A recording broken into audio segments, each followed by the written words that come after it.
बिहार का जो सिंहासन है, जो बोल रहा है, जो हिल रहा है, नीतीश कुमार जी के अगल बगल जो बैठने वाले लोग हैं और जो टीवी चैनल पर भौंकते हैं, भौंक भौंक करके बोल, मैं पूछना चाहता हूं वो उन लोगों से जो आरएसएस और भाजपा के गोद में बैठ करके बोलने का काम थे। एक बार महाराष्ट्र में बोले थे कि बिहारी को भगा देंगे। लालू प्रसाद यादव जी छठ के समय में वहां जाकर के छठ करवाने। नाम तनवीर आलम है, आप हेडलाइंस बिहार देख रहे हैं। बिहार में चुनाव है और जो प्रत्याशी हैं, संभावित प्रत्याशी, वो भी लालू यादव हो या फिर तेजस्वी यादव हो, तमाम जगहों पर जाकर अपना बायोडाटा दे रहे हैं। इस वक्त हमारे साथ कलाम हैं जो कि जाले से संभावित प्रत्याशी बताए जा रहे हैं राष्ट्रीय जनता दल के। हम उनसे बात करेंगे कि बिहार में चुनाव की जो सरगर्मी है वो तेज़ हो गई है और अब संभावित प्रत्याशियों के रेस में कलाम है, तो कितनी तैयारी इन्होंने कर ली है और राष्ट्रीय जनता दल की जीत कितनी पक्की है, और अगर वो चुनाव लड़ते हैं जाले से तो उनकी जीत कितनी सुनिश्चित है, हम उनसे ही जानते हैं। कलाम जी, जाले से संभावित प्रत्याशी आपको बताया जा रहा है राष्ट्रीय जनता दल का, कितनी तैयारी कर ली आपने? देखिए, सबसे पहले मैं आपको धन्यवाद देता हूं अपने ओर से और अपने पार्टी की ओर से। हम लोगों का पहला मकसद है जो बिहार का जो सिंहासन है, जो डोल रहा है, जो हिल रहा है, उस सिंहासन पे अपने नेता, बिहार के युवराज, बिहार के करोड़ों युवाओं के दिलों के धड़कन श्री तेजस्वी प्रसाद यादव जी को 2020 का ताज और सेहरा उनके सर पे बांधे। ये पहला हम लोगों का मकसद है। जिस तरह से बिहार का युवा, नौजवान, गरीब, दलित, महादलित, पिछड़ा वर्ग, अल्पसंख्यक वर्ग, इन तमाम लोगों को बिहार सरकार के द्वारा जो ठगा गया है, जैसे कि मैं आपको बता देना चाहता हूँ, 2015 में बिहार के अवाम ने राष्ट्रीय जनता दल और जनता दल यू को मैंडेट देने का काम किया था और बिहार के मुख्यमंत्री श्री नीतीश कुमार जी ने चोर दरवाजे से भाजपा को ला करके सरकार में खड़ा कर दी है और इससे पूरा बिहार तबाह है, अवाम तबाह है, लोग भूखे मर रहे हैं, गरीब को खाना नहीं है, गरीब के घर पे छप्पर नहीं है, छत नहीं है, सोने के लिए मोहताज हैं, कपड़ा पहनने के लिए मोहताज हैं। इन सब तमाम मुद्दों को लेकर के जब हमारे नेता तेजस्वी प्रसाद यादव जी बिहार के सिंहासन पर बैठेंगे तो इनका भरपाई करेंगे। और जिस तरह से अभी बिहार में जो शिक्षक का जो हाल है, 40 लाख शिक्षक का जो स्थिति गड़बड़ है, ऐसे 40 लाख 4 लाख शिक्षक से आप जोड़िए तो 40 लाख लोग प्रभावित है।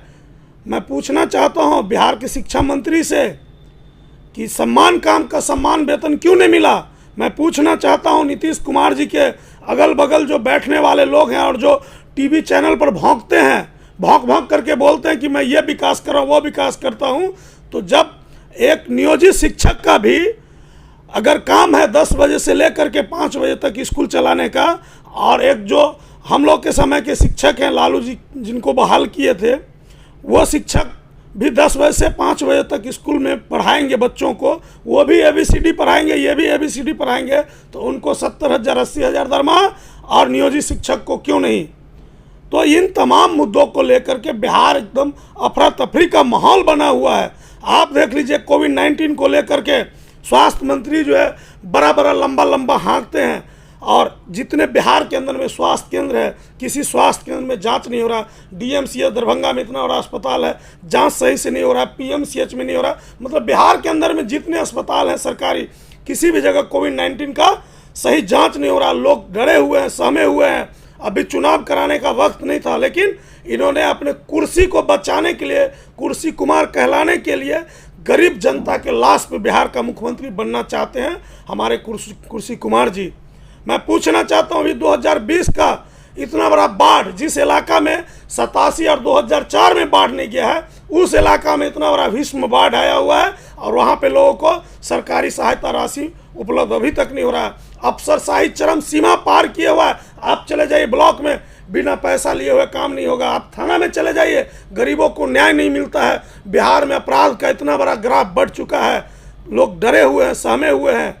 इन सब तमाम मुद्दों पे हम लोगों की तैयारी है और सबसे पहला हम लोगों का मैनिफेस्टो है युवाओं को रोजगार देना। 2020 में जब हमारी सरकार बनेगी, हमारे नेता सिंहासन पर बैठेंगे तो युवाओं को रोजगार देंगे, युवाओं का विकास होगा, युवाओं को नौकरी मिलेगी, ये तमाम मुद्दा है हम लोगों के पास। मतलब ये सब चीज़ आप लोग करेंगे, मगर उम्मीद दिखती है कि जनता आप पे विश्वास करेगी, क्योंकि लगातार जो सत्ता पक्ष की तरफ से ये कहा जाता है कि 1990 का जो काल था, पति पत्नी की सरकार थी, उस शासन को याद दिलाया जाता है।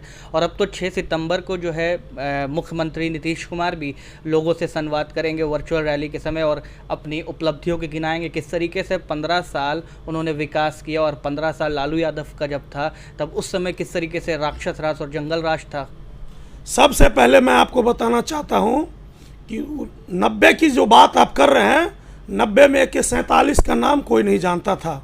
मैं पूछना चाहता हूं वो उन लोगों से जो RSS और भाजपा के गोद में बैठ करके बोलने का काम कर रहे हैं। आप बताइए कि लालू यादव के समय था 90 से लेकर के 2005 तक, एक गरीब अगर ब्लॉक में चला जाता था उनका विकास होता था। माल महाराज के अब मिर्जा खेले होली, पैसा फंड लाया हुआ हमारे राष्ट्रीय अध्यक्ष लालू प्रसाद यादव जी का, पैसा लाया हुआ रघुवंश प्रसाद सिंह का, पैसा लाया हुआ हमारे क्रांति सिंह का, मतलब तमाम जो हमारे केंद्र में हमारे मंत्री थे UPA 1 और UPA 2 में, उसी पैसा पे ला करके और बैनर पोस्टर लगवा करके आप फीता काट के शिलान्यास करने का काम किए, उसको आप विकास बोल रहे हैं। विकास तो हम देख रहे हैं कि सृजन घोटाला हुआ है, शौचालय घोटाला हुआ है। अगर हिम्मत है तो CBI जांच इसका करा ले निष्पक्ष, और सुप्रीम कोर्ट के रिटायर्ड जज से करावे जांच, और CBI से भी करावे। जमीनी स्तर पर जा करके देखिए किसी भी तरह का। आप क्या बात करना चाहेंगे? मुसलमानों का एक जरा सा विकास नहीं हुआ। पहले साल में जो हमारे राष्ट्रीय अध्यक्ष जी अल्पसंख्यक कल्याण से पैसा लाए हुए थे केंद्र सरकार से, उसी पैसे से मुसलमानों का 4 आना बाउंड्री वॉल हुआ है कब्रिस्तानों का, उसके बाद एक भी नहीं हुआ है। आप चलिए हम दिखाते हैं, अभी हमारे यहाँ का कब्रिस्तान का घेराबंदी नहीं हुआ है। तो किस, जब हमारा नहीं हुआ तो हम लोग जब पॉलिटिकल लोग हैं तो फिर आम लोगों का कैसे होगा? तो विकास जो बोलने वाले लोग हैं उनको शर्म आना चाहिए कि किस बात का विकास किए आप। लोग को खुलेआम जो ऐसे मॉब ब्लीचिंग हो रहा है, लोगों का रेप हो रहा है, लोगों का मर्डर हो रहा है, और आप जंगल राज बोल रहे हैं। लालू जी गरीबों का राज था। आज तो लालू जी के लिए करोड़ों गरीब दलित पिछड़ा वर्ग लालू भगवान कह के संबोधित करता है। आपको तो पूरे लोग लॉकडाउन से लेकर के कोविड-19 में आपको गाली देने का काम किया, जिसका साक्ष्य हम लोग के पास वीडियो है, हजारों वीडियो है। 6 सितंबर को मुख्यमंत्री जब संवाद करेंगे तो अपनी उपलब्धियां गिनाएंगे। आप क्या देखते हैं उपलब्धियां जो गिनाएंगे, क्या जनता उनको सुनेगी? और क्या चाहते हैं कि उनको क्या क्या बताना चाहिए? कुछ बातें बतानी चाहिए तो क्या बात बताएं? देखिए, मैं आपको नॉट सेल में एक बात बोलना चाहता हूँ। बिहार की जनता समझ चुकी है कि ये जो सरकार है ये पूंजीपतियों की सरकार है, गरीबों का विकास नहीं हो रहा है। इसलिए इस बार इनको 2020 में बोरिया बिस्तर बांध देगी सरकार को, और गरीब जनता यहाँ का। इसलिए कि मैं आपको बताना चाहता हूँ 27 लाख लोगों का आंकड़ा था, लेकिन अभी नया जब डाटा आया तो 40 लाख बिहारी हिंदुस्तान के अनेक राज्य में थे। उन 40 लाख लोगों को बिहार में हमारे मुख्यमंत्री और सरकार के लोग नहीं लाना चाह रहे थे, जिसके लिए हमारे नेता श्री तेजस्वी प्रसाद यादव जी, विपक्ष के नेता जो हैं बिहार विरोधी दल के, उन्होंने हल्ला किया, हंगामा किया, ट्रेन देने का काम कर रहे थे, बस देने का काम कर रहे थे। तब जा कर के दूसरे राज्य का लोगों ने अपना व्यवस्था करके उन लोगों को भेजने का काम किया है। तो वो 40 लाख लोग और 4 लाख शिक्षक का 40 लाख लोग, तो इनका बात सुनेगा कौन? अभी पूरे उत्तर बिहार में बाढ़ का इतना बड़ा कहर आया है, जिसको हम लोगों ने बार बार बोलने का काम किया हूँ सरकार को कि गरीब मर रहा, भूखे मर रहा। तो जब आवाम ही नहीं बचेगा, आवाम ही भूखा नंगा है इस सरकार में, तो फिर इनका बात सुनेगा कौन और इनको वोट कौन देगा? जो RSS वाला है, भाजपा वाला है, सामंतवादी विचारधारा का लोग है, वही लोग इनको वोट देगा और वही लोग इनको बोरिया बिस्तर बनवाएगा। आप सुन लीजिए, बता देना चाह रहा हूँ। 2014 में इन्होंने लोकसभा चुनाव में भागे थे भाजपा से, RSS से। तो इन्होंने बोला था कि हम मट्टी में मिल जाएंगे लेकिन भाजपा में नहीं जाएंगे। हमारे देश के प्रधानमंत्री ने बोले कि नीतीश कुमार का DNA में गड़बड़ी है। तो बिहार के जनता करोड़ों लोगों का नाखून और बाल कटवा करके DNA टेस्ट करवाने के लिए भेजे थे।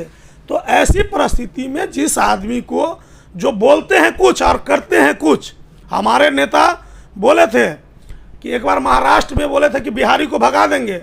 लालू प्रसाद यादव जी छठ के समय में वहाँ जा कर के छठ करवाने का काम किया था। तो जो गरीबों का मसीहा है, गरीबों का हितैषी है, गरीबों का रहनुमा है, वो समझ चुका है गरीब कि हमारा रहनुमा कौन है। बात रह गई मुसलमानों की, तो वाहिद नेता लालू प्रसाद यादव जी हैं जो मुसलमान पे अगर थोड़ा सा भी कीचड़ भी पड़ता है तो उस कीचड़ को धोने का काम श्री लालू प्रसाद यादव जी, गरीबों का मसीहा, अल्पसंख्यकों के मसीहा लालू प्रसाद यादव जी करने का काम करते हैं। धन्यवाद। मोहम्मद कलाम से जो जाले से संभावित प्रत्याशी हैं राष्ट्रीय जनता दल के, उन्होंने साफ तौर पर कहा है कि 6 सितंबर को माननीय मुख्यमंत्री नीतीश कुमार रैली तो कर रहे हैं मगर उनको सुनेगा कौन? कोई नहीं सुनने वाला है और 2020 में उनका बोरिया बिस्तर पैक हो जाएगा। बहरहाल आप बने रहे हेडलाइंस बिहार के साथ, तमाम खबरों के साथ हम आपको लगातार जोड़ रहे हैं। अगर आपने हमारे चैनल को अब तक सब्सक्राइब नहीं किया है तो जल्दी सब्सक्राइब कर ले ताकि तमाम छोटी बड़ी खबरें आप तक सबसे जल्दी